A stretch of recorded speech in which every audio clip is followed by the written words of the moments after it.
Hello students, welcome on my YouTube channel India infotech education. कैसे हैं आप सभी?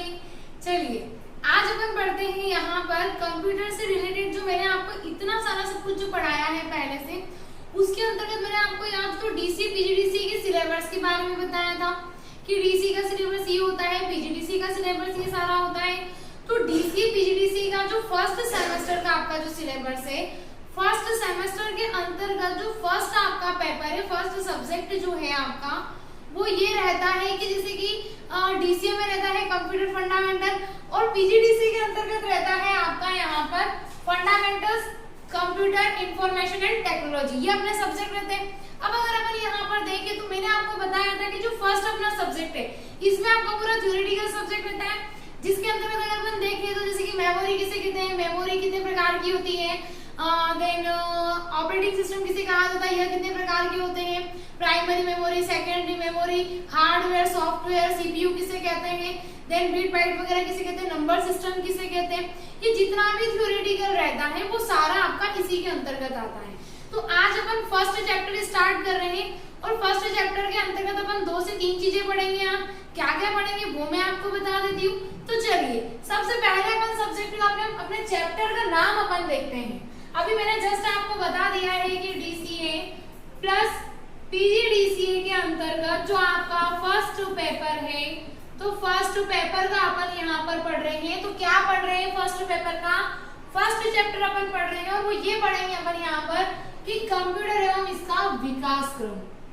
फर्स्ट चैप्टर जो है आपका उसका नाम क्या है?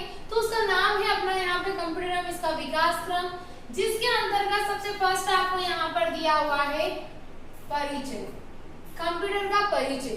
तो कंप्यूटर के परिचय की अगर अपन बात करें तो ध्यान से सुनिएगा, प्लस मेरी तरफ से आपको एक राय ये रहेगी कि आप साथ में कॉपी पेन लेकर के बैठे, तो जितना मैं आपको समझाऊं तो उतना आप ध्यान से समझे, सुने और जहां तक हो सके थोड़ा थोड़ा कॉपी में नोट करते रहिए ताकि मैं जो आपको समझा रही हूँ वो चीज आपको आसानी से समझ में आए।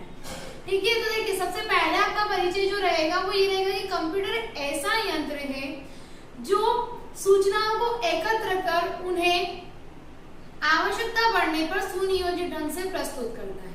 अब लाइन क्या हुई अपनी कि कंप्यूटर एक ऐसा यंत्र है, ये तो आप लोगों को पता है कि कंप्यूटर एक मशीन है जो सूचनाओं को एकत्रित कर मतलब जितना भी डाटा आप सेव करते हैं वो क्या करता है, फाइल को सबको एकत्रित कर लेता है, सूचनाओं को एकत्रित करके सेव कर देता है।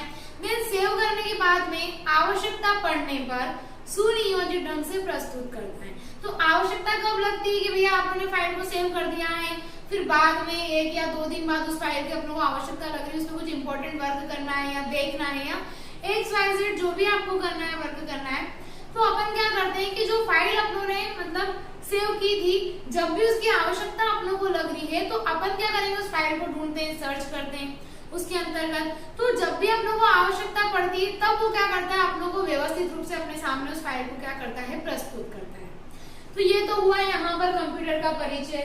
ठीक है, अगर आपको लग रहा है कि मेरी मतलब स्पीड थोड़ी ज्यादा हो रही है बोलने की, तो आप प्लीज वीडियो में कमेंट करके मुझे जरूर बताएं कि हाँ मैडम थोड़ा स्पीडली हो रहा है, तो मैं थोड़ा स्लो करने की कोशिश करूंगी। और अगर कोई बात समझ में नहीं भी आ रही है तो भी आप मुझे बताइएगा, तो मैं उसको थोड़ा सा और सुधार करके और अच्छे से आपको मतलब प्रयास रहेगा बताने की कोशिश में करूंगी। ठीक है, नेक्स्ट इसी के अंतर्गत कंप्यूटर का उपयोग। अब अपन देखते हैं कंप्यूटर का उपयोग। अब आपको पता ही है, ओबीसी बात है, आप लोगों को पता रहता है कि कंप्यूटर का उपयोग आजकल हर जगह हो रहा है, विश्व के हर क्षेत्र में कंप्यूटर का उपयोग किया जा रहा है। तो कहाँ कहाँ पर कंप्यूटर का उपयोग किया जा रहा है? तो जैसे अगर अपन देखते हैं अंतरिक्ष में है ना, वायुयान में, रेलवे में, ऑफिसेस में, बैंक में, विद्यालय में, ऐसे बहुत सारी जगह क्या कर रहे हैं अपन, कंप्यूटर का उपयोग कर रहे हैं। क्योंकि पहले की जनरेशन में क्या होता था कि कंप्यूटर का उपयोग बहुत कम होता था, प्लस होता ही नहीं था, तो बहुत सारी चीजें आप लोगों को मतलब लिखा पढ़ी करनी पड़ती थी, साल भर का डाटा आप लोगों का उसमें कॉपियों में संभाल के रखना पड़ता था, रजिस्टर्स के अंदर संभाल के रखना पड़ता था। तो उस स्थिति में क्या होता था कि भैया अगर कोई कॉपी कहीं घूम गई, रजिस्टर घूम गया तो दिक्कत आती थी मिलान करने में। और अब की जनरेशन में क्या होने, क्योंकि हर कार्य कंप्यूटर से होने लग गया है, तो हर जगह हर क्षेत्र में आजकल कंप्यूटर का क्या किया जा रहा है, उपयोग किया जा रहा है। तो मेन पॉइंट अपना क्या है कंप्यूटर का उपयोग कहाँ कहाँ होता है, तो यहाँ सारी जगह क्या होता है, कंप्यूटर का उपयोग होता है। अब नेक्स्ट अपन देखते हैं यहाँ पर कि कंप्यूटर क्या है। तो कंप्यूटर क्या है भैया, है ना, क्योंकि परिचय अपनों ने देख लिया, उपयोग अपनों ने देख लिया, तो कंप्यूटर क्या है। तो कंप्यूटर आपका ये है, जैसे कि कंप्यूटर शब्द की उत्पत्ति कंप्यूट से हुई है।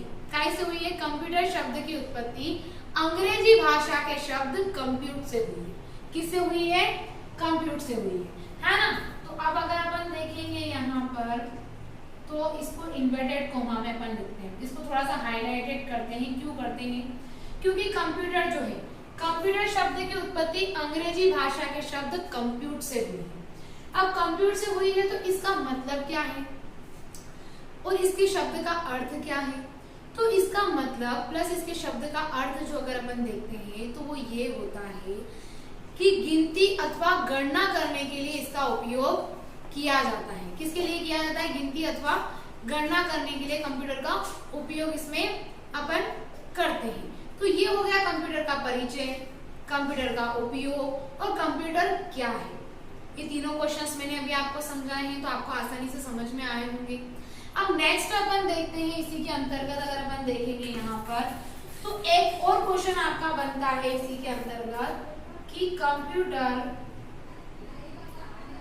विज्ञान के जनक किसे कहा जाता है। कंप्यूटर विज्ञान के जनक कौन है, ये मोस्ट इंपॉर्टेंट क्वेश्चन होता है अपने लिए। अगर आप लोगों को कंप्यूटर के बारे में पता है तो ये आप लोगों को पता होना चाहिए कि कंप्यूटर विज्ञान का जनक किसे कहा जाता है। कंप्यूटर विज्ञान का जनक, कंप्यूटर विज्ञान का जनक, है ना। तो अभी मैंने आपको बोला है इसके अंतर्गत कंप्यूटर विज्ञान का जनक, तो कंप्यूटर विज्ञान का जनक किसे कहा जाता है। तो कंप्यूटर विज्ञान का जनक जो होते हैं वो होते हैं आपके चार्ल्स बेबेज।